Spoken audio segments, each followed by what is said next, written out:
মায়ের শান্ত হয়ে বসে।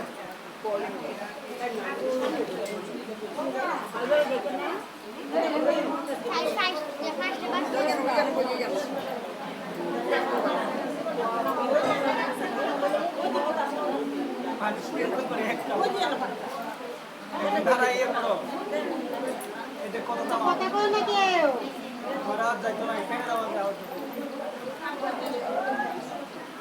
না দিলে তো বাঁচতাম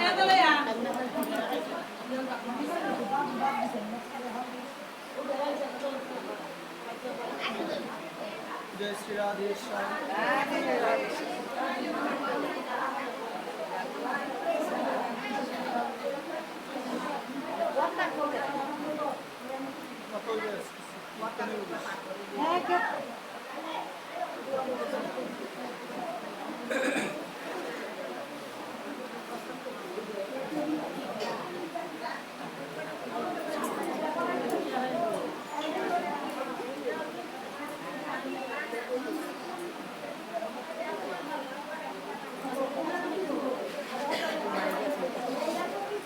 গলাটা বেশি মনে দেখতেছে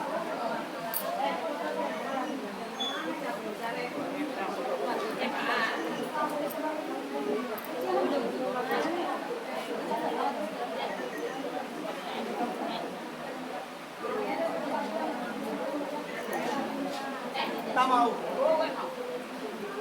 আওয়াজ দেখো না। কথা বন্ধ না হলে ভাইরাল হতো না তো কথা বন্ধ করো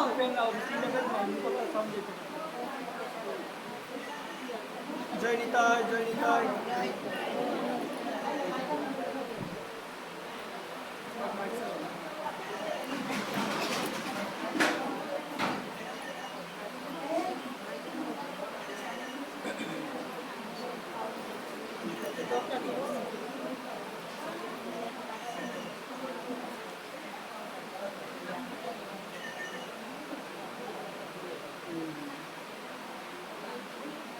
জয় শ্রী রাধে শ্যাম।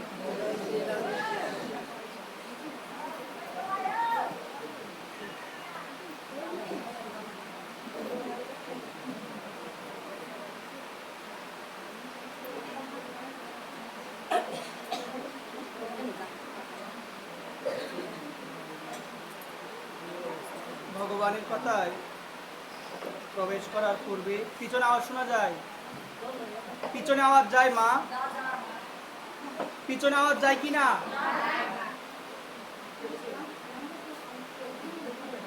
ভগবানের কথায় প্রবেশ করার পূর্বে সর্বপ্রথম সশ্রদ্ধ প্রণতি নিবেদন করছি রাধা গোবিন্দ ভগবানের রাতুল রাঙ্গা শ্রী চরণ কমলে।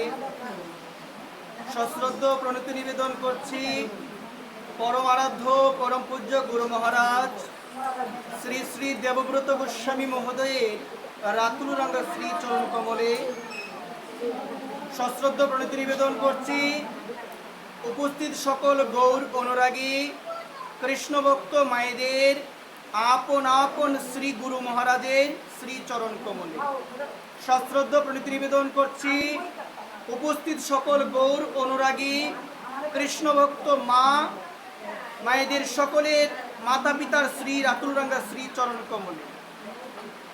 সশ্রদ্ধ প্রণতি নিবেদন করছি যাদের চরণ ধুলি বিনে, যাদের কৃপা ভিনে কেউ কখনো আমার ভগবানকে লাভ করতে পারে নাই, সেই সমস্ত গৌর অনুরাগী কৃষ্ণ ভক্ত মায়েদের শ্রী চরণ কমলে আমি অদম অন্তরের অন্তঃস্থল থেকে সশ্রদ্ধ কোটি দণ্ডবত প্রণাম নিবেদন করছি।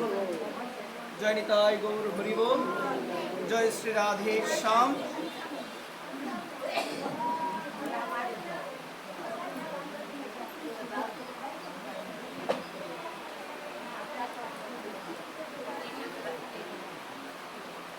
মালা চেঞ্জ করতে করতে কথার মধ্যে ব্যাঘাত, বুঝতে পারছো?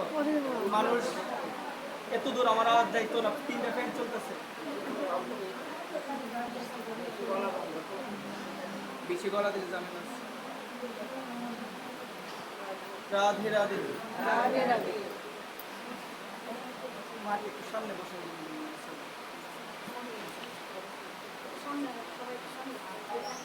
মা এদিকে চলে আসো।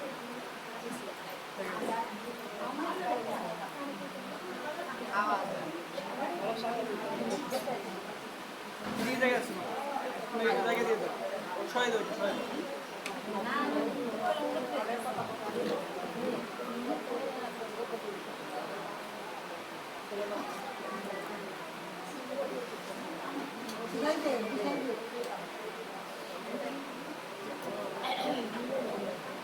ফুলটা একটু সরাই মাকে ওই পাশে রাখতে দেন, মারিয়ে চলো।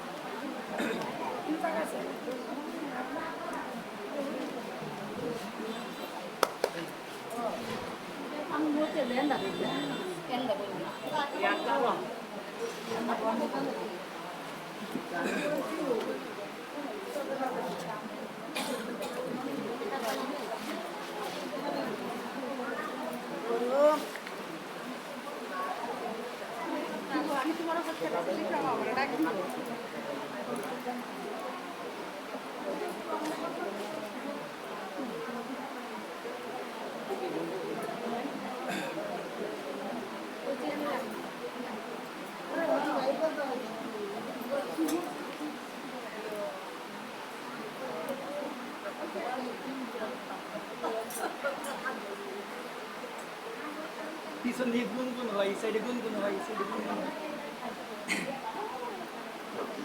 জয় নিতাই গৌর হরি বল। পাঠ কম হবে আজকে, এই তো কথা দিচ্ছি সাইডে কথা বললে আমি কথা বলতে পারি না, ব্যাঘাত হয়।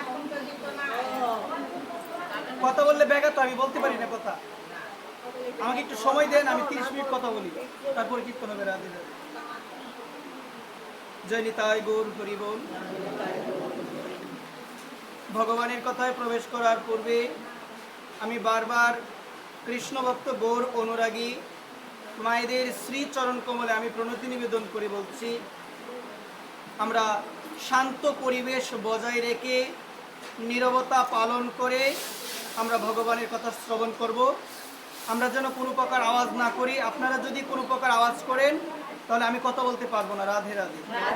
আমি সেই কারণে আমি আমার কৃষ্ণ ভক্ত গৌর অনুরাগী নিতাই অনুরাগী মায়েদের শ্রী চরণ কমলে আমি অধম শ্রী ব্যাসপীঠ থেকে বারবার প্রণতি নিবেদন করে আমি বলবো, আপনারা কোনো কথা বলবেন না। অন্তত পক্ষে 30 মিনিট সময় আমাকে দেওয়ার চেষ্টা করেন। আমি 30 মিনিট সময় ভাগবতীর কথা আলোচনা করব, গৌর নিতাইয়ের কথা আলোচনা করব। আপনারা কায় মনোবাক্যে সেই কথা শ্রবণ করার চেষ্টা করবেন। জয় নিতাই গৌর হরি বল। ভগবানের কথা শুরু করার পূর্বে সর্বপ্রথম সশ্রদ্ধ প্রণতি নিবেদন করছি রাধা গোবিন্দ ভগবানের রাতুল রাঙ্গা শ্রী চরণ কমলে। সশ্রদ্ধ প্রণতি নিবেদন করছি পরম আরাধ্য পরম পূজ্য গুরু মহারাজ শ্রী শ্রী দেবব্রত গোস্বামী মহোদয়ের শ্রী চরণ কমলে। সশ্রদ্ধ প্রণতি নিবেদন করছি উপস্থিত সকল গৌর অনুরাগী কৃষ্ণ ভক্ত মায়েদের আপন আপন শ্রী গুরু মহারাজের শ্রী চরণ কমলে। সশ্রদ্ধ প্রণতি নিবেদন করছি উপস্থিত সকল গৌর অনুরাগী কৃষ্ণ ভক্ত মায়েদের আপন আপন শ্রী মাতা পিতার শ্রী চরণ কমলে। সশ্রদ্ধ প্রণতি নিবেদন করছি যাদের চরণ ধুলি বিনে, যাদের সঙ্গ বিনে, যাদের কৃপা বিনে কেউ কখনো আমার ভগবানকে লাভ করতে পারে নাই, কেউ কখনো আমার গৌরাঙ্গ মহাপ্রভুকে লাভ করতে পারে নাই, সেই সমস্ত গৌর অনুরাগী ভগবানের নিষ্কিঞ্চন শুদ্ধ ভক্ত শুদ্ধ মহাত্মাদের শ্রী চরণ কমলে আমি অধম বেশপীঠ থেকে জানাই তাদের শ্রী চরণে শতকোটি দণ্ডবোধ প্রণাম। জয় নিতাই গৌর হরি বল। আমরা একটু শান্ত পরিবেশ বজায় রাখব। আমরা সবাই মিলে প্রেম ভক্তি সহকারে শ্রদ্ধাযুক্ত হৃদয়ে কায়ুমনো বাক্যে শ্রী গোবিন্দের মুকুরিশ্রিত বাণী শ্রীমদ ভগবদ গীতা শ্রবণ করার প্রতি আমরা মনোযোগী হব। জয় নিতাই গৌর রাধেশ্যাম, জয় নিতাই গৌর রাধেশ্যাম। আজকে অত্যন্ত গুরুত্বপূর্ণ একটা দিন, যে দিনের মধ্যে আমাদের সবার সৌভাগ্য হয়েছে ভক্তমেলায় সমবেত হয়ে ভগবানের কথা শ্রবণের। আজকে সেই দিনটি হলো আমার পরমারাধ্য পরম পূজ্য গুরু মহারাজ শ্রী শ্রী দেবব্রত গোস্বামী মহোদয় তার আবির্ভাব তিথি। আজকের এই দিনে আমার পরমারাধ্য পরম পূজ্য গুরু মহারাজ তার আবির্ভাব হয়েছিল এবং আমরা সবাই মিলে আমাদের অন্তরের অন্তঃস্থল থেকে রাধা গোবিন্দের শ্রী যুগল চরণ কমলে আমরা মনের প্রার্থনাটুকু নিবেদন করব, যেন গুরুদেব আরো দীর্ঘকাল এই জগতে অবস্থান করে অধপতিত জীবদের তিনি কৃপা করেন। সেহেতু সবাই আমরা অন্তরের অন্তঃস্থল থেকে রাধা গোবিন্দের যুগল চরণে আমরা একটু প্রার্থনা নিবেদন করব। জয় নিতাই গৌর হরি বল। জয় শ্রী রাধেশ্যাম। আমি সর্বপ্রথম যে বিষয়টি বলবো, যেহেতু আজকে শ্রী গুরুদেবের আবির্ভাব তিথি, সেহেতু সর্বপ্রথম গুরুতত্ত্ব, গুরু মহিমা, গুরু মাধুরী দিয়ে আমি একটু ভাগবতীয় কথায় প্রবেশ করব। আপনারা একটু শান্ত পরিবেশ বজায় রাখুন, নীরবতা বজায় রাখুন, কেউ কোনো কথা বলবেন। আমি বারবার শ্রী ব্যাসাসন থেকে প্রণতি নিবেদন করছি। রাধে রাধে। সবাই বলো রাধে রাধে। জয় নিতাই গৌর হরি বল। আমাদের শাস্ত্র যে দুইটা, মা মনোযোগ দাও, মা কথা বলো না মা। আমাদের সনাতন শাস্ত্রে যে দুইটা তত্ত্ব নিয়ে অত্যাধিক বেশি আলোচনা করে, সেই দুইটা তত্ত্বের মধ্যে প্রথম তত্ত্বটা হলো গুরু তত্ত্ব। কোন তত্ত্ব বলো সবাই? গুরু তত্ত্ব। তারপরে দ্বিতীয় নম্বর তত্ত্ব হলো ভাগবত তত্ত্ব। ওই আমাদের সনাতন শাস্ত্রে সর্বপ্রথম যে দুইটা তত্ত্ব নিয়ে সর্বাধিক বেশি আলোচনা করে, তার মধ্যে প্রথম হলো গুরু তত্ত্ব, দ্বিতীয় হলো ভাগবত তত্ত্ব। একবার প্রেম সে বলো। আমাদের সর্বপ্রথম যে বিষয়টি উপলব্ধি করতে হবে, সেই বিষয়টি হলো গুরু তত্ত্ব, যে গুরুদেব আসলে কে, আমরা কেন গুরুদেবের চরণে আত্মসমর্পণ করব, গুরুদেবের প্রয়োজনীয়তা কি, গুরুদেব যে আমাকে কর্ণমূলে মন্ত্র প্রদান করে, সেই মন্ত্র পাওয়ার পর আমার করণীয় কি, আমার শ্রী গুরুদেবের সাথে আমার সম্পর্ক কেমন হওয়া উচিত, আমার গুরুদেবের সেবা আমি কি করে করব, গুরু মহিমা কি, গুরু মহিমা কি সেটা জানতে গেলে সর্বপ্রথম আমাদের শুদ্ধ ভক্তির সঙ্গ এবং শ্রী গুরুদেবের কাছে আত্মসমর্পণ করে শ্রী গুরুদেবকে প্রশ্ন করতে হবে যে গুরুদেব, সর্বপ্রথম আপনি কৃপা করে, আপনি করুণা করে আপনার তত্ত্বটা আমাকে বিশেষভাবে অবগত করানোর চেষ্টা করুন। একবার প্রেম। শ্রীমদ্ ভগবদ গীতার মধ্যে আমার অনাদিরাদি গোবিন্দ ভগবান, সর্বকারণের কারণ ভগবান শ্রীকৃষ্ণ, চতুর্থ অধ্যায় গীতার জ্ঞান যুগ, সেই জ্ঞান যুগের 34 নং শ্লোকে আমার ভগবান বলছেন, তদ্বিদ্ধি প্রণিপাতেন পরিপ্রশ্নেন সেবয়া উপদেশকিঞ্চিত জ্ঞানিন তত্ত্বদর্শিন। তো এই জায়গার মধ্যে বলছেন সর্বপ্রথম আমাদের করণীয় হলো, আমাদের মনের মধ্যে যখন কোনো প্রশ্নের উদয় হয়, বিশেষ করে ভাগবত সম্বন্ধে, মানে ভগবান সম্বন্ধে, গুরুদেব সম্বন্ধে, সেই প্রশ্নটা যখন আমাদের হৃদয়ে জাগরিত হয় বা উদয় হয় আমাদের হৃদয়ে, তখন সেই অবস্থায় আমাদের করণীয় হলো তদ্বিদ্ধি প্রণিপাতেন পরিপ্রশ্নেন সেবয়া, একজনের শরণাগত হতে হবে। তিনি কে? তিনি হলো গুরুদেব। সর্বপ্রথম গুরুদেবের শরণাগত হয়ে গুরুদেবের চরণে আত্মসমর্পণ করে অকৃত্রিম সেবার দ্বারা গুরুদেবকে সন্তুষ্ট করতে হবে। তারপরে গুরুদেবের চরণে আমাদের মনের প্রশ্নটুকু নিবেদন করতে হবে। একবার প্রেম।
জয় রাধেশ্যাম। জোরে কথা বললে বা আমার সমস্যা হয়, আর জোরে কথা না বললে আপনারা শুনতে পারবেন না।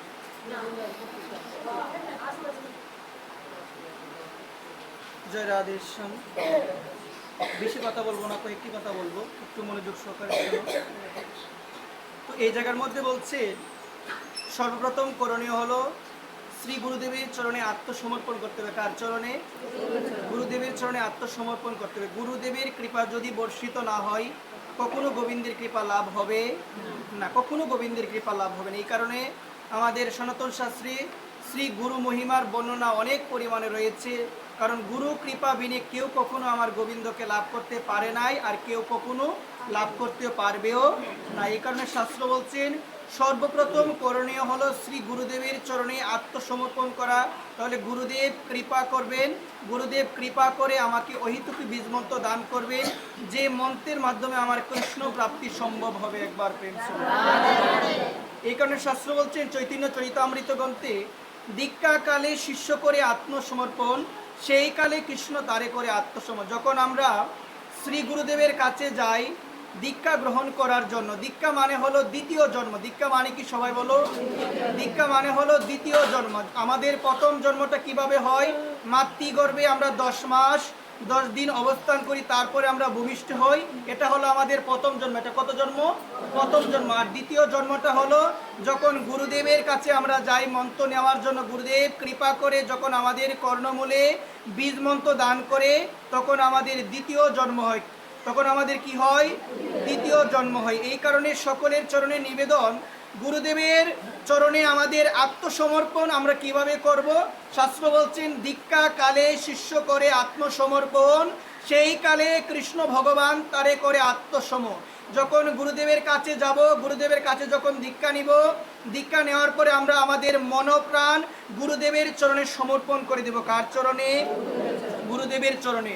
আর যখন গুরুদেবের শ্রী চরণে আমি আমার মনপ্রাণ সমর্পণ করে দিব, তখন সর্বদা আমার মনে হবে শ্রী গুরু কৃপাহি কেবলম, শ্রী গুরু কৃপাহি কেবলম, শ্রী গুরু কৃপাহি কেবলম। গুরু কৃপা বিনে কৃষ্ণের কৃপা কখনো লাভ হয় না। এই কারণে গুরুদেব যখন কর্ণমূলে বীজমন্ত্র আমাদের দান করবে, তখন আমাদের দ্বিতীয় জন্ম হবে। তখন গুরুদেব কৃপা করে আমাদের বলে দিবেন যে কোন পথে চললে আমরা ভগবান কৃষ্ণকে লাভ করতে পারবো, ভজন কিভাবে করতে হবে, ভজন করতে গেলে কি কি দরকার, এবং ভগবান কৃষ্ণকে শ্রীমতী করুণাময়ী রাধারানীকে কিভাবে আরাধনা করতে হবে, শ্রীমতী করুণাময়ী রাধারানীর কিভাবে আরাধনা করলে আমার করুণাময়ী রাধারানী আমার প্রতি প্রসন্ন হবে, সেই সমস্ত বিধিবিধান আমাকে কে প্রদান করবে? আমার শ্রী গুরুদেব প্রদান করবে। এই কারণে শাস্ত্র বলছেন সৎ গুরুদেবের কাছ থেকে দীক্ষা নিতে হয়, যে সৎ গুরুদেবের কৃপাতে একদিন না একদিন গোবিন্দের শ্রীচরণ কমল লাভ হয়। হরিভক্তি বিলাস গ্রন্থে বলা হয়েছে কেউ যদি সৎ গুরুদেবের কাছ থেকে দীক্ষা গ্রহণ করে, তাহলে তার জন্মটা কখনো অধপতিত হবে না। কথাটা মনোযোগ সহকারে শুনো। হরিভক্তি বিলাস গ্রন্থে বলছে সৎ গুরুদেবের কাছ থেকে মন্ত্র নিলে, সৎ গুরুদেবের কাছ থেকে দীক্ষা নিলে কখনো আমরা অধপতিত হব না। আমাদের সেই গুরুদেব যেমনি হোক তিনি আমাদের অবশ্যই কৃপা করবেন, এবং তার কৃপাতে আমরা ভজনের পথে, আমরা রাধা গোবিন্দের ভজনের পথে আমরা অগ্রসর হব, এবং মানব জীবনের যথার্থ উদ্দেশ্য সম্বন্ধে জেনে আমরা ওই মানব জীবনের উদ্দেশ্য সাধন করার জন্য, ওই রাধা গোবিন্দের শ্রী যুগল চরণ লাভ করার জন্য আমরা সবাই ব্রতী হব। একবার প্রেম। কিন্তু শাস্ত্র বলছেন মা, রাধা গোবিন্দের যুগল সেবা পাওয়া অনেক কঠিন। মা, রাধা গোবিন্দের যুগল চরণ পাওয়া অনেক কঠিন।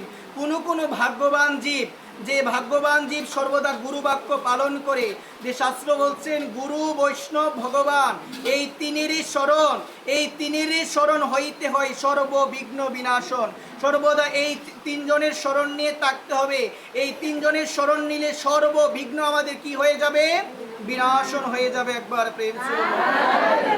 এই কারণে বলছেন গুরু বাক্য মন্ত্রের সহিত পালন করতে হবে। মনে রাখতে হবে মন্ত্র মূলম গুরুর বাক্য, ধেন মূলম গুরুর মূর্তি, পূজ্য মূলম গুরুর পদ, মন্ত্র মূলম গুরুর বাক্য। একবার প্রেম।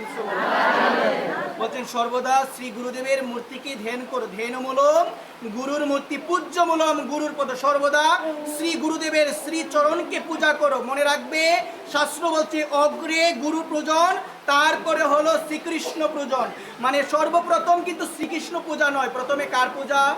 গুরুদেবের পূজা। প্রথমে হলো গুরু পূজা। শাস্ত্র বলছেন প্রথমন্ত গুরু পূজা ততশ্চৈব মম অর্চনম কুর্বন্ন সিদ্ধি মা পুত্নী অন্যতা নিষ্ফলং ভবেৎ। বলছেন কি প্রথমন্ত কার পূজা? গুরুদেবের পূজা। প্রথমন্ত গুরু পূজা ততশ্চৈব মম অর্চনম। আমার ভগবান বলছেন প্রথমে হলো গুরু পূজা, তারপরে হলো মম অর্চনম, মানে আমার অর্চনা, আমার পূজা। এবং বলছেন কুর্বন্ন সিদ্ধি মা পুত্নী অন্যতা নিষ্ফলং ভবেৎ। কেউ যদি গুরু রেখে আমার গোবিন্দকে ভজনা করে, শাস্ত্র বলছেন গুরু রেখে গৌরাঙ্গ ভজে সেই পাপী নরাধম নরকে মজে। একবার প্রেম শুনে আপনি বলবেন ভগবান আমাকে মানব দেহ দান করে এই জগৎ সংসারে পাঠিয়েছে, আমি যদি ভক্তি করি, আমি যদি ভগবানের নাম করি, তাহলে কি আমি ভগবানকে পাবো না? গুরুদেবকে আশ্রয় করার কোনো প্রয়োজন আছে কি মা? দেখবে জগৎ সংসারে অনেকেই এরকম কথা বলে যে আমি তো সরাসরিভাবে আমার ভগবানকে ডাকতে পারি, আমি তো সরাসরিভাবে আমার রাধারানীকে ডাকতে পারি, তাহলে গুরু পদাশ্রয় গ্রহণ করার কোনো দরকার আছে কি? এই কথাটা দেখবেন অনেকেই বলে। একসময় আমরা দেখতে পেয়েছিলাম স্বামী বিবেকানন্দ তার গুরুদেব ছিল রামকৃষ্ণ পরমহংসদেব, তাকে প্রশ্ন করেছিল গুরুদেব আমি তো সরাসরিভাবে ভগবানকে ডাকতে পারি, তাহলে গুরু পদাশ্রয় গ্রহণ করার কোনো দরকার আছে কি? গুরুদেবের মাধ্যম কেন দরকার? বলছে গুরু পদাশ্রয় করার তো কোনো দরকার নেই, কারণ আমি তো সরাসরিভাবে আমার শ্রীমুখে তার নাম আমি করতে পারি, তার নাম গুণকীর্তন আমি করতে পারি, তাহলে গুরু গ্রহণ করার প্রয়োজন কিসের? কেন প্রয়োজন? তখন ছিল রামকৃষ্ণ পরমহংসদেব তার কথার সরাসরি উত্তর না দিয়ে তিনি বলছে বিবেকানন্দ তুমি গিয়ে একটু আগুন নিয়ে আসো। কি নিয়ে আসো? তুমি গিয়ে একটু আগুন নিয়ে আসো। ওই কথাটা শুনে বিবেকানন্দ গেল কি আনার জন্য বলো মা? বিবেকানন্দ গেল আগুন আনার জন্য। তখন বিবেকানন্দ একটা কাষ্ঠের মধ্যে, কাষ্ঠ মানে কি কাঠ, একটা কাঠের মধ্যে আগুন প্রজ্বলিত করে কার কাছে নিয়ে আসলো? গুরুদেবের কাছে। এসে বললো গুরুদেব আপনি আমাকে বলেছিলেন যে আগুন নিয়ে আসার জন্য, আমি আপনার নিকট কি নিয়ে এসেছি? আগুন নিয়ে এসেছি। তখন ছিল রামকৃষ্ণ পরমহংসদেব স্বামী বিবেকানন্দকে বলল দেখো আমি তোমাকে বলেছিলাম শুধু আগুন আনার জন্য, আমি তো তোমাকে বলি নাই যে কাঠের মধ্যে আগুন ধরিয়ে আনার জন্য, আমি বলেছি শুধু আগুন নিয়ে আসো, আমি তো বলি নাই যে কাষ্ঠের মধ্যে প্রজ্বলিত করে আগুন নিয়ে আসো। তখন স্বামী বিবেকানন্দ তার শ্রী গুরুদেব ছিল রামকৃষ্ণ পরমহংসদেবকে করজোর করে বলেছিল গুরুদেব আপনি আমাকে বলেছেন আগুন নিয়ে আসার জন্য, এখন আমি আগুনটা কি করে নিয়ে আসবো? কারণ আগুন আনতে গেলে তো একটা মাধ্যম দরকার। কি দরকার বলো সবাই? আগুন আনতে গেলে তো একটা মাধ্যম দরকার। সেই মাধ্যমটা যদি না থাকে আমি কি করে আগুন আনবো? তো আপনি আমাকে বললেন আগুন আনার জন্য, তো আমি চিন্তা করলাম আগুন যদি নিয়ে যেতে হয় তাহলে কোনো কিছুর মধ্যে ধরিয়ে আগুনটা নিয়ে যেতে হবে, কারণ মাধ্যম ছাড়া তো আগুন আমি কখনো ধরাতেও পারবো না, আপনার কাছে আমি নিয়ে যেতেও পারবো না। একবার প্রেম, এটা কখনোই সম্ভব নয়। তখন ছিল রামকৃষ্ণ পরমহংসদেব বললেন দেখো বিবেকানন্দ তুমি আমাকে প্রশ্ন করেছিলে যে সরাসরি ভাবে তুমি তো ভগবানকে ডাকতে পারো, সরাসরি ভাবে তুমি তো গোবিন্দকে ডাকতে পারো, তাহলে গুরু পদাশ্রয় গ্রহণ করার কোনো দরকার আছে কি? এই কারণে আমি তোমাকে বলেছি যে তুমি আগুন নিয়ে এসো, এবং তুমি আগুন নিয়ে এসেছো এবং কাষ্ঠের মধ্যে প্রজ্বলিত করে, এবং তুমি আমাকে বলছো কি শুধুমাত্র আগুন আনা যায় না, আগুন আনতে গেলে মাধ্যম দরকার। ঠিক সেই রকম সামান্য আগুন যদি তুমি কাষ্ঠের মধ্যে প্রজ্বলিত করে নিয়ে আসো, মাধ্যম ছাড়া যদি না আনা যায়, তুমি কি করে ভেবে নিলে তুমি মাধ্যম ছাড়া ভগবানকে পেয়ে যাবে? তুমি কি করে ভেবে নিলে যে গুরুরূপী ওই মাধ্যম ছাড়া তুমি ভগবানকে পেয়ে যাবে? ভগবানকে যদি লাভ করতে চাও ওই গুরু পদাশ্রয় গ্রহণ করতেই হবে। একবার প্রেম। শ্রীমদ্ ভাগবতীর মধ্যে বলা হলো নিদেহ আধ্যম সুলুভ সুদুর্লভং প্লবং সুকল্প গুরু কর্ণ ধারম। কি বলছে? প্লবং সুকল্প গুরু কর্ণ ধারম ময়ানুকূলেন নবস্য তীরিত পুমাব্দি ন তরেৎস আত্মহা। এই জায়গার মধ্যে বলছে মা এই নিদেহটা অনেক অনেক সাধনা করে, বহু জনম সাধনা করে এই সাধের বজনযোগ্য মানব দেহ লাভ করেছি। কাকে ডাকার জন্য? আমার ভগবানকে ডাকার জন্য। নিদেহ আদ্যম সুলভ বলছেন এই দেহটা কি দুর্লভ, মানে বহু জনম, এক জনমে নয় 84 লক্ষ যোনি ভ্রমণ করতে করতে ভগবান কৃপা করে, ভগবান করুণা করে আমাকে আপনাদের সবাইকে এই মনুষ্য দেহ দান করে এই পৃথিবীর মধ্যে পাঠিয়েছে। তার উদ্দেশ্য হলো একটা, উদ্দেশ্য কয়টা? একটা। ও এবং সেই উদ্দেশ্য হলো গুরু পদাশ্রয় গ্রহণ করে সর্বদা রাধা গোবিন্দের নাম গুণকীর্তন করা, সর্বদা আমার গৌরনীতায়ের নাম গুণকীর্তন করা, যে নাম করার মাধ্যমে এই যে মানব জীবনটা লাভ করেছি, এই মানব জীবনটা কি হবে মা? সার্থক হবে। সার্থক করতে চাই না মা? এই যে আমরা এত গরমের মধ্যে আজকে এখানে আসলাম, এত গরমের মধ্যে আমরা সবাই বসলাম, অনেক গরম লাগছে, কেন এসেছি গো মা? কেন এসেছি? যেন ভগবানকে লাভ করতে পারি, ভগবানের কথা শ্রবণ করে ভজন কিভাবে করতে হবে, আমার এই হৃদয়টাকে কিভাবে পরিবর্তন করা যায়, এগুলো উপলব্ধি করার জন্য আজকে আমরা সবাই মিলে এই সাধু সঙ্গের মধ্যে উপস্থিত হয়েছি। একবার প্রেম। তো এই জায়গার মধ্যে বলছে মা, গুরু বাক্য যদি তুমি পালন করো, আর কোনো কিছু যদি নাও পারো, সৎ গুরুদেব তোমাকে যে আদেশ দিবে, সৎ গুরুদেব তোমাকে যা বলবে, তুমি যদি সেই কথাগুলো শ্রদ্ধাযুক্ত হৃদয়ে পালন করতে পারো, সর্বদা শ্রী গুরুদেবের চরণে আত্মসমর্পিত হয়ে থাকো, এবং তোমার সৎ গুরুদেব তোমাকে যে আদেশ নির্দেশ দিবে সেগুলো যদি তুমি পালন করতে পারো, তাহলে দেখা গেল একদিন না একদিন সৎ গুরুদেবের কৃপাতে তুমি কার চরণ পাবে? আমার ভগবানের চরণ পাবে। কিন্তু এই কলিযুগের মধ্যে মা শুনো, এই কলিযুগের মধ্যে বলছেন আমরা গুরু মহিমা ভালোভাবে বুঝি না। আমরা বলি অনেক সময় গুরুদেব তো আমাদের মতো একজন সাধারণ মানুষ, বলি না মা?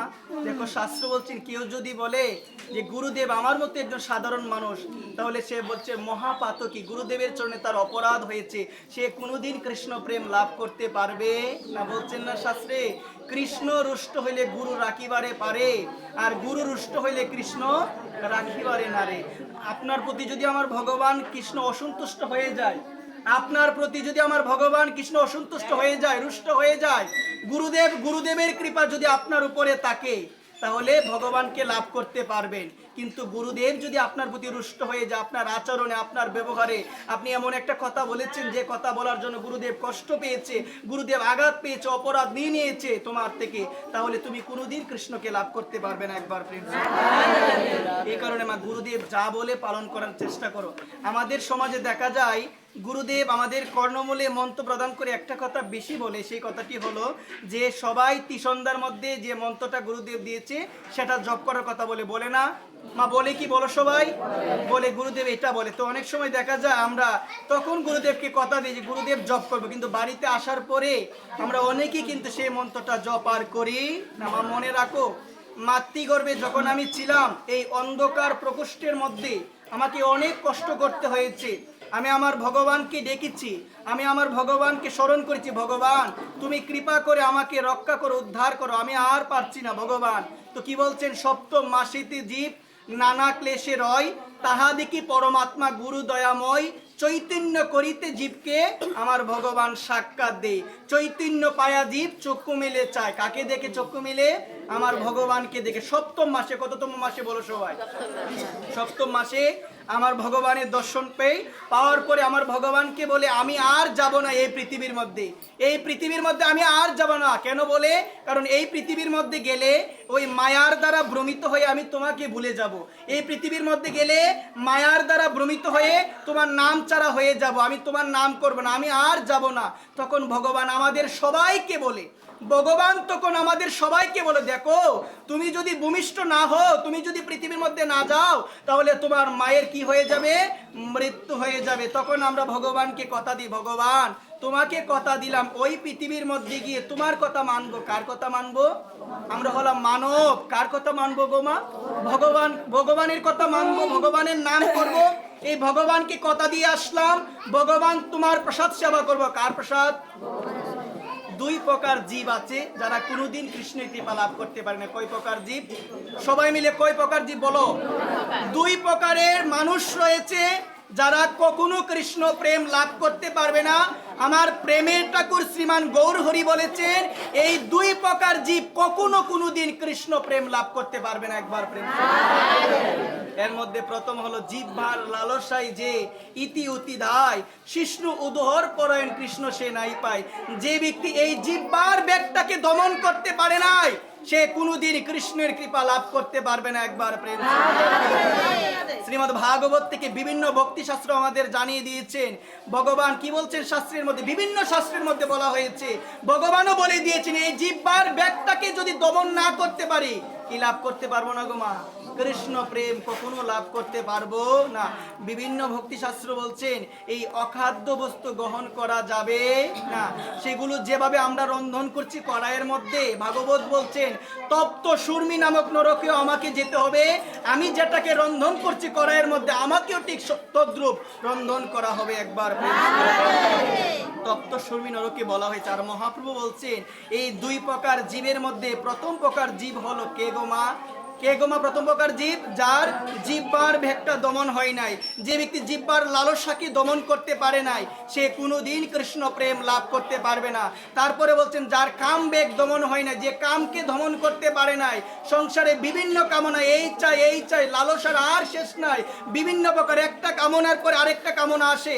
তো আমার মহাপ্রভু বলছেন যার কামনা দমন হয় নাই, যে কাম বেগকে দমন করতে পারে নাই, সে কোনোদিন কৃষ্ণ প্রেম লাভ করতে পারবে না। একবার তাহলে বলছে এই জিহ্বার বেগটাকে কিভাবে দমন করা যায়? মহাপ্রসাদে গোবিন্দে নাম ব্রহ্মণি বৈষ্ণবে স্বল্প পুণ্যাং বতান রাজন বিশ্বাস নৈব জায়তে। এই জায়গার মধ্যে বলছে স্বল্প পুণ্যে ভাগ্য হয় না সবার, স্বল্প পুণ্যে মহাপ্রসাদ সেবার ভাগ্য সবার হয় না, স্বল্প পুণ্যে ভাগ্য হয় না। বিশেষ সুকৃতিবান থাকলে, বিশেষ সুকৃতি অন্তরে থাকলে সেই জীব গোবিন্দের মহাপ্রসাদ, গোবিন্দের অদরামৃত পান করতে পারে। একবার গোবিন্দের কি সেবা করতে পারে? অদরামৃত সেবা করতে পারে। তো এই জায়গার মধ্যে মা বলছেন মহাপ্রসাদে গোবিন্দে নাম ব্রহ্মণি বৈষ্ণবে স্বল্প পুণ্যাং বতান রাজন বিশ্বাস নৈব জায়তে। শরীর অবিদ্যা জাল জরেন্দ্রিয় তাহে কাল, জীব পেল বিষয় সাগরে, তার মধ্যে জিহ্বা অতি, তার মধ্যে কি অতি গো মা? লোভময় ধূর্মতি, তাকে জিতা কঠিন এই সংসারে। এই সংসারে সব থেকে কঠিন কি গো মা? এই জিহ্বাকে জয় করা। কাকে জয় করা গো মা? মহাপ্রসাদ সেবনের মন্ত্রের মধ্যে বলা হয়েছে তার মধ্যে জিহ্বা অতি লোভময় দুর্মতি, তাকে জিতা কঠিন এই সংসারে। কৃষ্ণ বড় দয়াময়, করিবারে জিহ্বা জয়, স্বপ্রসাদে অন্ন দিলাবাই, সেই অন্নামৃত পাও, রাধা কৃষ্ণ গুণ গাও, প্রেমে ডাক চৈতন্য নিতা। একবার প্রেম। বেদের মধ্যে বলছে মা মনোযোগ সহকারে শোনো, যেমন তুমি খাবার গ্রহণ করবে তোমার মনও কিন্তু তেমন হবে। এই কারণে শাস্ত্র বলছেন আমরা যদি সাত্বিক আহার গ্রহণ করি আমাদের মনটা নির্মল হবে, আমাদের মনটা শুদ্ধ হবে, এবং সেই মনের মধ্যে গোবিন্দ ভজন সম্ভব হবে। কোন ভজন মা? রাজসিক এবং তামসিক খাবারে আমাদের মন কখনো শুদ্ধ হবে না। কি হবে না বলো সবাই? কখনো শুদ্ধ হবে না। আর মনটা যদি শুদ্ধ না হয়, মনটা যদি শুদ্ধ না হয় তাহলে কি হবে? ভগবানের চরণ কখনো পাওয়া যাবে না। এই কারণে সকলের চরণে নিবেদন, এই কলিযুগের মধ্যে আমাদের জন্ম হয়েছে, আমরা চাইলেই সবাই কিন্তু এই পথে আর আসতে পারবো না, কিন্তু চেষ্টা করতে হবে যতটুক সময় পারা যায় আমরা যেন শ্রী গোবিন্দের প্রতি এখনো যতটুক সময় আছে করুণাময়ী রাধারানীর নামকে যেন আমরা আশ্রয় করতে পারি, শ্রী প্রাণ গোবিন্দের নামকে যেন আমরা আশ্রয় করতে পারি, এবং আমাদের প্রাণ গুরুদেব আমাদেরকে যে আদেশ যে নির্দেশ দেয় সেগুলো যেন আমরা প্রাণ এবং ভক্তি সহকারে যেন সেগুলো আমরা পালন করতে পারি। একবার সেগুলো সবাই যেন আমরা পালন করতে পারি। মনে রাখবেন গুরুদেব আপনাকে বলেছে, দীক্ষা নিয়ে আসলেন, গুরুদেবের সাথে আপনার কোনো যোগসূত্র নাই, গুরুদেব বললো ওইটা করার জন্য ওইটা করার জন্য, কিন্তু গুরুদেবের সমস্ত কথা ভুলে গেলাম, তাহলে শাস্ত্র বলছেন তাহলে আমার পক্ষে কোনোদিন ভগবানকে পাওয়া সম্ভব হবে না। এক গুরুদেব এক শিষ্যকে দীক্ষা দিয়েছে। কি দিয়েছে বলো সবাই? দীক্ষা দিয়েছে। দীক্ষা দেওয়ার পর বলেছিল বাবা তোকে একটা আমি মালা দেই, প্রতিদিন তুই মালাটা জপ করবি, মালার মধ্যে ভগবানের নাম কি করবি? জপ করবি। গুরুদেব দীক্ষা দিয়েছে, দীক্ষা দেওয়ার পরে ওই শিষ্যকে মালাটা দিয়ে দিয়েছে। শিষ্য বলছে গুরুদেব আপনি যা বলবেন তাই পালন করব। ওই শিষ্য বাড়িতে আসলো। কোথায় আসলো? বাড়িতে আসলো। এই যে গুরুদেব কথাটা বলেছিল আর মনে নাই, মালাটা কি করলো? মালাটা রেখে দিয়েছে এক জায়গার মধ্যে, আর মনে নাই। তো হঠাৎ 1 বছর হয়ে গিয়েছে। কয় বছর? 1 বছর হয়ে গিয়েছে। হঠাৎ সে যখন কাজ থেকে বাড়িতে ফিরলো, তার মা বললো বাবা তুই যার কাছ থেকে মন্ত্র নিয়েছিলিস সেই গুরুদেব তোদের গ্রামে আবার এসেছে। একবার এখন গুরুদেবের কথাটা মনে পড়েছে, আমি যখন গিয়েছিলাম গুরুদেবের কাছে দীক্ষা নেওয়ার জন্য, গুরুদেব আমার কর্ণমূলে মন্ত্র প্রদান করে আমার গুরুদেব আমাকে বলেছিল যে বাবা তোকে একটা আমি মালা দিলাম, সেই মালার মধ্যে প্রতিদিন ভগবানের নাম করবি। এখন মনে পড়েছে, কিন্তু সে তো আর নাম করে নাই, মালা যে কোথায় রেখেছে এটাও আর মনে নাই। এখন সে কি করলো, এখন সে ভাবলো গুরুদেব যদি এখন আমার ঘরে চলে আসে, গুরুদেব যদি চলে আসে আমাকে যদি জিজ্ঞাসা করে বাবা তোকে যে আমি দিয়েছিলাম মালাটা জপ করার জন্য তুই কি জপ করিস, আমি কি বলবো, আমি কি জবাব দিব গুরুদেবকে? ওই মালাটা ঘরের মধ্যে খুঁজতে লাগলো, মালাটা খুঁজতে লাগলো, খুঁজতে খুঁজতে ধানের কাড়ির মধ্যে, কিসের মধ্যে বলো সবাই, যেখানে ধান রাখা হয় ওই ধানের কাড়ির মধ্যে মালাটা পেয়েছে। মালাটা পাওয়ার পরে যখনই মালার ভিতরে হাত ঢুকিয়েছে সঙ্গে সঙ্গে গুরুদেব এসে উপস্থিত হয়েছে। একবার ঘরে এসেছে, কে এসেছে? গুরুদেব। গুরুদেব আসার পরে শিষ্যর দিকে তাকালো, তাকিয়ে দেখলো শিষ্যর হাতে মালা এবং 2 নয়নের জল। শোনো, মনোযোগ সহকারে শোনো, কয় নয়নের জল? 2 নয়নের জল। গুরুদেব মনে মনে ভাবলো আমার শিষ্য, তাকে আমি দীক্ষা দিয়ে বলেছিলাম যে বাবা প্রতিদিন নাম করবি, একটা বছর পরে আসলাম, তার তো অনেক পরিবর্তন, হাতে মালা আর নয়নে জল। মনে রাখবেন কলিযুগের সাধন হলো অশ্রু জল। যে ব্যক্তি নয়ন জলে বেশি বেশি আমার গৌর হরিকে ডাকতে পারে, যে ব্যক্তি নয়ন জলে বেশি বেশি আমার নিতাইকে ডাকে, তার আর বেশি দিন দেরি নাই, সে অবশ্যই নিতাইয়ের চরণ লাভ করতে পারবে। কিন্তু মা একটা জিনিস তোমরা লক্ষ্য করে দেখবে, কয়জনের সৌভাগ্য হয় গো মা ভগবানের জন্য কাঁদতে পারে? কয়জনের হয়? দেখবেন সংসারে নানান ধরনের আঘাত পাচ্ছি, সংসারে নানান ধরনের কষ্ট পাচ্ছি, নানান ধরনের ঝামেলা, ওই সমস্ত কষ্টতে জর্জরিত হয়ে, ওই সমস্ত ঝামেলাতে জর্জরিত হয়ে আমরা বলি, আমরা কাঁদি সংসারের জন্য, 2 নয়নে আমাদের অনেক জল আসে। কিন্তু শাস্ত্র বলছেন সংসারের জন্য তোমার নয়ন দিয়ে যতই জল আসুক না কেন, এই নয়ন জলে কোনো কিছু হবে না, এবং তোমার নয়ন জলের মূল্য সংসার দিতেও পারবে না, একবার কখনো দিতে পারবে না। কিন্তু বলছেন শাস্ত্র এই কলিযুগের সাধন হলো নয়ন জল, অশ্রু জল। কেউ যদি কেঁদে কেঁদে আমার ভগবানের নাম করতে পারে, কিন্তু এই জায়গায় বলছে মা সংসারের জন্য চোখ দিয়ে জল আসে, ভগবানের জন্য তো আসে না। আসে কি মা? ভগবানের জন্য আসে না। শাস্ত্র বলছে এত সহজে তো আসবে না। বলছে এক কৃষ্ণ নাম করে সর্ব পাপ কয়, কেন নাম যদি লয় বহুবার তবু যদি না হয় অশ্রুপাত, জানিবে সেই দেহে আছে অপরাধ নিশ্চয়। একবার আমি ভগবানের নাম করি, আমি মালার মধ্যে হরে কৃষ্ণ কৃষ্ণ কৃষ্ণ হরে হরে, হরে রাম রাম রাম হরে হরে আমি বলি প্রতিনিয়ত, কিন্তু এখনো তো জল আসে না আমার। বুঝতে হবে কি আমার হৃদয়ে কি আছে গো, অপরাধ রয়েছে, যার কারণে আমার কি আসছে না, চোখ দিয়ে জল আসে না। এখানে বলছে কি বেশি নাম করতে থাকো, নাম করতে করতে দেখবে একদিন হৃদয় থেকে কি দূরে যাবে, হৃদয় থেকে সমস্ত পাপ সমস্ত অপরাধ দূরে যাবে। আর তোমার হৃদয় থেকে তোমার অপরাধ দূরে গিয়ে গেছে না কিনা সেটা বোঝার লক্ষণ হলো যখনই বলবে তুমি হা কৃষ্ণ, তোমার 2 নয়নে জল থাকবে। তোমার হৃদয় থেকে তোমার পাপ তাপ দূরে গিয়েছে কিনা সেটা বোঝার লক্ষণ হলো যখনই বলবে হা রাধে, তোমার 2 নয়নে জল চলে আসবে। একবার প্রেম রাধে রাধে। এই কারণে বলছে বেশি বেশি করে ভগবানের নাম করো, ভগবানকে ডাকো। আজকে গুরুদেব আসলো শিষ্যের বাড়িতে, শিষ্যের বাড়িতে আসার পরে গুরুদেব মনে মনে ভাবলো শিষ্যকে বলেছিলাম, শিষ্য মানে কে গো মা, যে গুরুদেবের শাসন গ্রহণ করতে প্রস্তুত তাকে বলে শিষ্য। গুরুদেব শাসাবে, গুরুদেব বিভিন্ন শাসন করবে, গুরুদেবের শাসন মানবে। কিন্তু মা একটা জিনিস লক্ষ্য করে দেখবে, গুরুদেব কিন্তু সবাইকে শাসন করে না, করে গো মা? গুরুদেব যাকে শাসন করে বুঝতে হবে গুরুদেবের কৃপা তার উপরে রয়েছে, আর যাকে শাসন করে না বুঝতে হবে গুরুদেবের কৃপা তার উপরে নাই। একবার তার উপরে নাই গুরুদেবের কৃপা। আজকে গুরুদেব আসলো শিষ্যের বাড়িতে, শিষ্যের বাড়িতে আসার পরে গুরুদেব লক্ষ্য করে দেখলো, আমি বলেছিলাম আমার শিষ্যটাকে, আমার সন্তানটাকে আমি বলেছিলাম যে দীক্ষা দিয়ে বাবা প্রতিদিন নাম করবে, তার তো অনেক পরিবর্তন হয়েছে। সে নাম শুধু করে না, নাম করতে করতে 2 নয়নে জল আসে। এদিকে শিষ্য ভাবে গুরুদেব কখন যাবে ঘর থেকে, গুরুদেব কখন যাবে ঘর থেকে। কেন গো, কেন জানো? এই যে মালাটা কোথায় ছিল, ধানের কাড়ির মধ্যে বিভিন্ন পোকামাকড় বাসা বেঁধেছে এই জগতলির মধ্যে।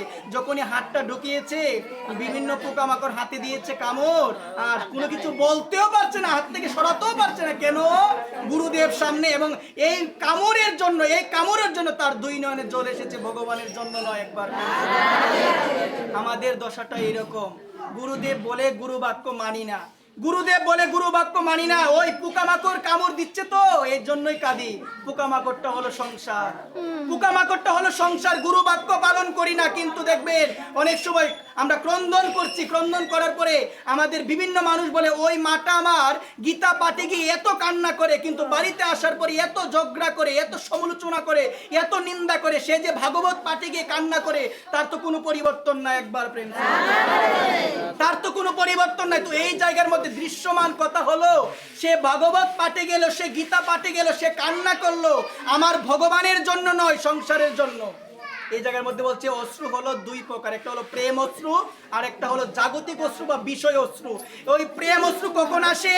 যখন অন্তরে শুদ্ধ ভক্তি জন্ম নেয়, যখন যে ভক্তির মধ্যে কোনো প্রকার কামনা থাকে না, যে ভক্তির মধ্যে সর্বদা মনে হয় ভগবান কৃপা করে মানব জীবন দিয়ে আমাকে পাঠিয়েছে, আমার উদ্দেশ্য, আমার দায়িত্ব, আমার কর্তব্য হলো ভগবানের নাম করতে হবে, গুরুদেবের নাম স্মরণ করতে হবে। একবার প্রেম, এটা আমার কোনো কামনা নাই, আমার কোনো বাসনা নাই। অন্য অভিলাষিতা শূন্য জ্ঞান কর্মাদ অনাবৃতম, আমার মনে কোনো অভিলাষ নাই, আমার মনে কোনো চাওয়া পাওয়া নাই, আমার মনে একটাই চাওয়া, তোমার চরণে যেন আমার অচল ভক্তি হয়। কার চরণে গো মা? কার চরণে বলো সবাই? গোবিন্দের চরণে যেন অচল ভক্তি হয়। ভগবানের নিকট আমাদের সবার প্রার্থনা, মা একটু মনোযোগ সহকারে শুনো, ভগবানের সেবা দিচ্ছি, ভগবানের নাম করি, ভগবানের নাম গুণকীর্তন করি, ভগবানের কথা শ্রবণ করি, কিন্তু ভগবানের কাছে কি চাইতে হবে মা আমরা জানি না। একটু মনোযোগ সহকারে শুনো, এই জায়গায় বলছে প্রতিদিন প্রার্থনা করিবে কার চরণে? ভগবানের নিকট, ভগবানের চরণে।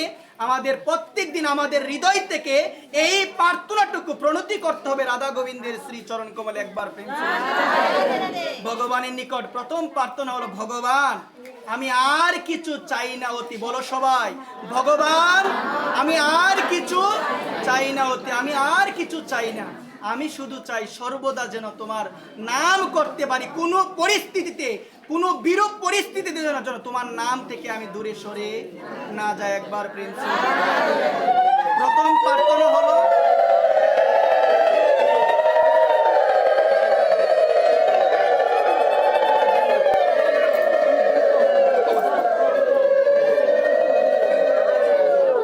মা সবাই আজকে উলুধ্বনি দিও না, এদিকে একজন দিতে পারি মা, দিও না আজকে সবাই দিও না, দিও না, দিও না।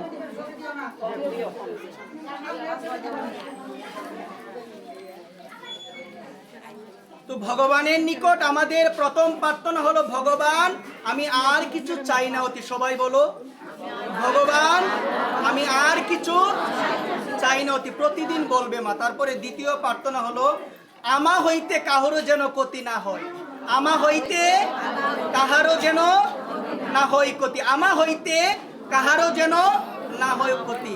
আমি এমন কোনো বাক্য বলবো না, আমি এমন কোনো কাজ করব না, আমি এমন কোনো কথা কাউকে বলবো না যে কথাতে কেউ কষ্ট পায়, আমি এমন কোনো কাজ করব না যে কাজের জন্য অন্য মানুষ কষ্ট পায়। তো এই জায়গার মধ্যে বলছেন ভগবানের চরণে আমাদের দ্বিতীয় প্রার্থনা হলো ভগবান আমা হইতে কেউ যেন কোনো আঘাত না পায়, কেউ যেন কোনো কষ্ট না পায়, কারো যেন কোনো ক্ষতি না হয়। একবার প্রেম।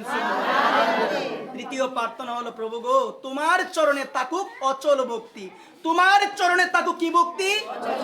এই প্রার্থনা জানাই সবাই তোমার শ্রীচরণে প্রণতি, এই প্রার্থনা জানাই সবাই তোমার শ্রীচরণে প্রণতি। কয়টা প্রার্থনার কথা বললাম মা? তিনটা বললাম। ভগবান আমি আর কিছু চাই না অতি, আমি আর কিছু চাই না, আমা হইতে কেউ যেন কোনো ক্ষতি না হয়, কারো যেন কোনো কি না হয়, ক্ষতি না হয়, কেউ যেন কোনো প্রকার কষ্ট না পায়। আর তৃতীয় প্রার্থনা হলো তাকুক ভক্তি তোমার শ্রীচরণে আমার অচল ভক্তি। একবার প্রেম, সর্বদা যেন তোমার শ্রীচরণে আমার ভক্তি থাকে, আমি যেন কারো দুঃখের কারণ না হই, আমি যেন কারো দুঃখের কারণ না হই, সর্বদা তোমার নাম স্মরণ করবো, সর্বদা তোমাকে ডাকবো। মা একটা কথা মনে রাখো, প্রত্যেকটা জীবের অন্তরে কে আছে বলো সবাই? কে আছে গো মা? আমার ভগবান আছে প্রত্যেকটা জীবের অন্তরে। আমি যদি কারো মনে কষ্ট দিই, একটু মনোযোগ সহকারে সবাই শুনো কথাগুলো, আমি যদি কারো মনে কষ্ট দিই, আমি এমন একটা কথা বললাম যে কথা বলার জন্য অন্য একজন মানুষের দুই নয়নে জল এসেছে মা, এটা আমার জন্য অভিশাপ। অভিশাপ দিতে হয় না কলিযুগে, অনেকে দেখবেন বিভিন্ন প্রকার অভিশাপ দেয় না মা, লাগবে না সবার অভিশাপ মা। মা কথাটা একটু মনোযোগ সহকারে শুনো, আপনি আমাকে আঘাত দিলেন, আপনি এমন কিছু করলেন, আমি কিছু করি নাই, কিন্তু আপনি এমন কথা বললেন এমন কথা বলেন, এমন আচরণ করলেন, আমি কষ্ট পেলাম, আমি মুখ দিয়ে কিছু বলবো না, এবং এই কষ্ট পেয়ে আমার দুই নয়নে যদি জল আসে, এটাই আপনার জন্য অভিশাপ একবার। কিন্তু শাস্ত্র বলছে মা, সাধুগুরু বৈষ্ণব এত দয়ালু, তারা কাউকে অভিশাপ দেয় না মা, কাউকে অভিশাপ দিবে না। সাধুগুরু বৈষ্ণব তারা এতটাই দয়ালু, এইবারও করুণা করো বৈষ্ণব গোসাই, পতিত পাবন তোমা বিনে আর কেহ নাই, আর কেহ নাই, পতিত পাবন। তারা কৃপা করে আমাদের মতো অধপতিত জীবদের কৃপা করছেন, কারণ তাদের কৃপা যদি লাভ না হয়, ওই কৃষ্ণের কৃপা কোনোদিন আমরা পাবো না। এই কারণে বলছি কি মা, কৃষ্ণের কৃপা যদি লাভ করতে চাও, সর্বদা সাধুগুরু বৈষ্ণবের শ্রীচরণে আশ্রয় করে থাকো। কার চরণে মা? সাধুগুরু বৈষ্ণবের চরণে। মা একটা জিনিস মনে রাখো, রামায়ণের মধ্যে অনেক সুন্দর সুন্দর কাহিনী রয়েছে, সেই কাহিনীগুলো আমরা শুনি, কিন্তু সেই কাহিনীগুলো আমরা জীবনে আমরা কি করি না মা, জীবনে আমরা মানি না, আমরা আচরণ করার চেষ্টা করি না।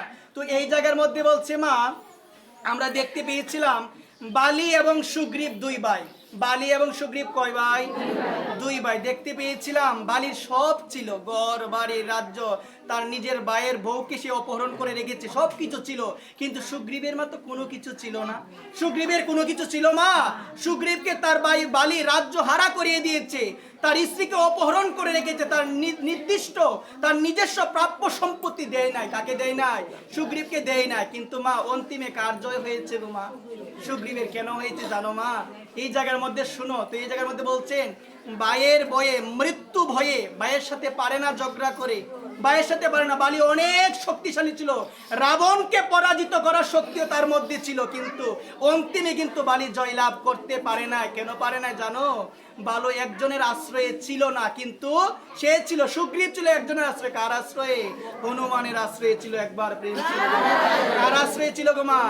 ওই ঋষিমুখ পর্বতে। ভাইকে এত ভয় পেত, ভাইয়ের এত শক্তি, ভাই জানি কখন আমাকে মেরে ফেলে, এই কারণে এই ভয়ে সে আশ্রয় নিয়েছিল ঋষিমুখ পর্বতে। ওই পর্বতে আশ্রয় নিয়েছিল এবং একজনের চরণে আশ্রিত হয়েছিল। সে কে গো মা? হনুমান। তো এই জায়গার মধ্যে বলছি কি মা, আমাদেরও যদি জীবনে কোনো কিছু না থাকে, জীবনে অনেক বাধা আসে, জীবনে অনেক কষ্ট আসে, অনেক ঝড় ঝঞ্ঝা জীবনে যাচ্ছে, কিন্তু একজনের চরণে যদি সর্বদা আশ্রয় নিয়ে থাকি, একজনের চরণে যদি সর্বদা আমরা আশ্রয় নিয়ে থাকি, দেখা গেল আমরা জীবনে অন্তিম সময় আমরা অবশ্যই অবশ্যই সফল লাভ করতে পারবো। একবার বালি পারে না, এত শক্তি দিয়ে কি হলো মা? জীবনে এমন একটা সময় আসবে, এই যে এত বল আমি দেখালাম, এত দাপট আমার মধ্যে, এই দাপট কোথায় যাবে মা? যখন আমি মৃত্যুবরণ করব, অন্যের কাঁধে চড়ে কিন্তু আমাকে যেতে হবে, আমি সেদিন হেঁটে যেতে পারবো না। কত বড়াই করি, কত অহংকার আমার মধ্যে, কত আত্মগরিমা আমার মধ্যে। তো একটাবার আমি চিন্তা করে দেখলাম না, এই আত্মগরিমা করে কি হবে, এই আত্মবড়াই করে কি হবে? অন্তিম সময় তো ভগবানের নাম ছাড়া আমার সঙ্গী আর কি হবে না? অন্তিম সময় ভগবানের নাম ছাড়া আর কোনো কিছু যাবে না। একবার প্রেম। এই কারণে ভগবানের একটা নাম হলো দীনবন্ধু। যেদিন সমস্ত বন্ধু বান্ধব, যেদিন সমস্ত আত্মীয় স্বজন তোমাকে রেখে চলে আসবে, সেদিন একজন বন্ধু তোমার সাথে সর্বদা থাকবে, তিনি হচ্ছে দীনবন্ধু। এই দীনবন্ধুকে স্মরণ করো সময় থাকতে, এখনো সময় আছে। দীনবন্ধুকে ডাকো, দীনবন্ধুর কথা স্মরণ করো সর্বদা, সর্ব পরিস্থিতিতে ভগবানের নাম করো। রাত্রি দিন নাম লয়, কাইতে শুইতে তাহারও মহিমা বেদে নাহি পারে দিতে, কি শয়নে কি বুঝনে কি বা জাগরণে, অহর্নিশ চিন্ত কৃষ্ণ বলহ বদনে। সর্বদা দিবানিশি কার নাম? দিবানিশি ভগবানের নাম। এটা সবাই কি পারে মা? সবাই পারবে না। যাদের মনোপ্রাণ আমার গোবিন্দের চরণে সমর্পণ করতে পেরেছে, তারা দিবারাত্র আমার ভগবানকে স্মরণ করবে। কাকে স্মরণ করবে? আমার ভগবান বলছে, মন তো সবাই ভগবানকে দিতে পারে না। পারে কি মা? পারে না, সবাই দিতে পারে না। এই মনটা তারাই দিতে পারে যারা সর্বদা ভগবানের কথা শ্রবণ, ভগবানের নাম গুণকীর্তন, ভগবানের রূপ লীলা চিন্তন করে। তারাই কি করতে পারে? এই মনটা কাকে দিতে পারে গো মা? এই কারণে বলছে সাধুর সঙ্গ করতে হবে। কার সঙ্গ করতে হবে? শুদ্ধ ভক্তের সঙ্গ করো, তাদের শ্রীমুক্তিকে নির্গলিত হরিকথা শ্রবণ করো। হরিকথা শ্রবণ করতে করতে আমাদের ওই মন রূপী পাখিটা গোবিন্দের শ্রীচরণে নিযুক্ত হবে। আর যেদিন নিযুক্ত হয়ে যাবে, সেদিন আমি বুঝতে পারবো সর্বদা সর্ব পরিস্থিতিতে আমার কার কথা মনে পড়বে, আমার কার নাম স্মরণ হবে। এই কারণে মায়েদের চরণে নিবেদন, মা আমরা তো সারাটা দিন আবল তাবল কথা বলি। কি বলছেন জানো? সারাটা দিন দিন থেকে রাত আবল তাবল কথা বলি, তার ভিতরে আমার কি কখনো মনে পড়ে না আমার গোবিন্দের কথা? আমার কি কখনো স্মরণ হয় না আমার গোবিন্দের কথা? এখানে বলছে দিবস রজনী আবুল তাবুল পচালো পারিতে পারো, তাহারও ভিতরে কখনো কি গোবিন্দে বলিতে নারো। বলছেন কি মা শাস্ত্রকার, সারাটা দিন রাত তুমি আবল তাবল আজে বাজে সংসারের কথা, যে কথার মাধ্যমে কৃষ্ণ প্রাপ্তি হয় না, যে কথার মাধ্যমে আমার রাধারানীকে পাওয়া যায় না, যে কথার মাধ্যমে আমাদের কোনো মঙ্গল হয় না, অথচ সেই কথা সারা দিন রাত আমরা বলি একবার প্রেম। এই কারণে মায়েদের চরণে আমি নিবেদন করে বলছি, মা গোবিন্দের কথা বলো, গোবিন্দের কথা শুনো। মা মৃত্যু একদিন আসবে, সেদিন আর বেঁচে থাকতে পারবো না, সেদিন আর কেউ ধরে রাখতে পারবে না। এই কারণে মৃত্যু আসার আগে ওই মৃত্যুকে জয় করার জন্য সর্বদা দুই বাহু তুলে ভগবানের নাম করো একবার। সর্বদা প্রস্তুত থাকো, মৃত্যু চলে আসবে মা। চোখের সামনে অনেক অনেক মানুষ মারা যাচ্ছে, আমাকে একদিন মরতে হবে। কিন্তু মহাভারতে দেখতে পেয়েছিলাম, যমরাজ যখন প্রশ্ন করেছিল যুধিষ্ঠির মহারাজকে যে এই জগতের মধ্যে সব থেকে আশ্চর্য বিষয় কি, যখন এই প্রশ্নটা করেছিল তখন যুধিষ্ঠির মহারাজ ওই যমরাজকে উত্তর দিয়েছিল, প্রতিদিন হাজার হাজার লোক মারা যাচ্ছে, কিন্তু আমি চয়ন স্বপ্ন দেখি আমি কোনোদিন মরবো না একবার। মা চোখের সামনে মানুষ মারা যাচ্ছে না মা? আমরা দেখি না আমাদের চোখের সামনে কত মানুষ মারা যাচ্ছে? তো আমরা কি ভাবি আমাকে একদিন মরতে হবে? আমরা কি ভাবি মরতে হবে? তো একটাবার চিন্তা করে দেখেন, যেদিন মৃত্যু হবে সেদিন কেউ যাবে না সাথে টাকা পয়সা ঘর বাড়ি, কেউ যাবে না, শুধুমাত্র যাবে কার নাম? কার নাম যাবে? ভগবানের নাম যাবে। এই কারণে মায়েদের চরণে এই কারণে মায়েদের চরণে নিবেদন, আমরা যেন সর্বদা সর্বপরিস্থিতিতে ভগবানের নাম আমরা করি। গীতা দিকে ডাকবো, শেষ করে দিবো।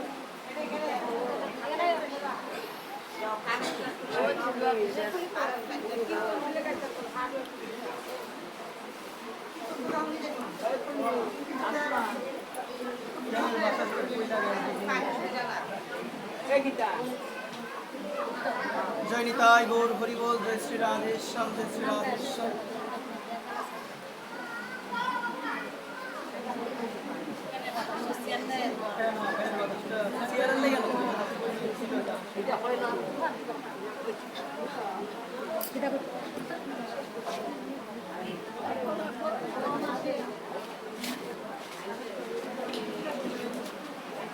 ভগবানের কথা বিশ্রাম। জয় রাধে, এইদিকে মনোযোগ। জয় রাধেশ্যাম ভাগবত থেকে বিশ্রাম দিচ্ছি। জয় নিতাই গৌর হরি বল। সকল কৃষ্ণ ভক্ত মায়েদের শ্রী চরণে প্রতি নিবেদন। কথার মধ্যে অসংখ্য কৌতুকি হয়েছে, আপনারা সবাই খুব আসন্ন দিচ্ছেন। দেখুন অনুষ্ঠানকে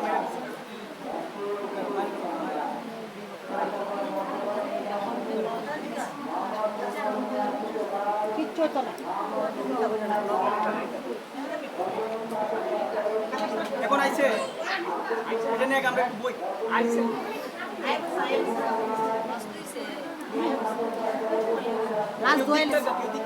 না লাস্ট দোয়া লিখছি, দোয়া সারছে, কান করে সারছে।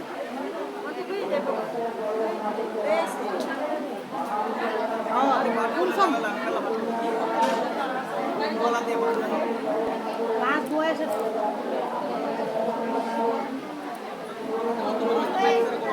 অনেক চুপ করা না, গান গাইবা।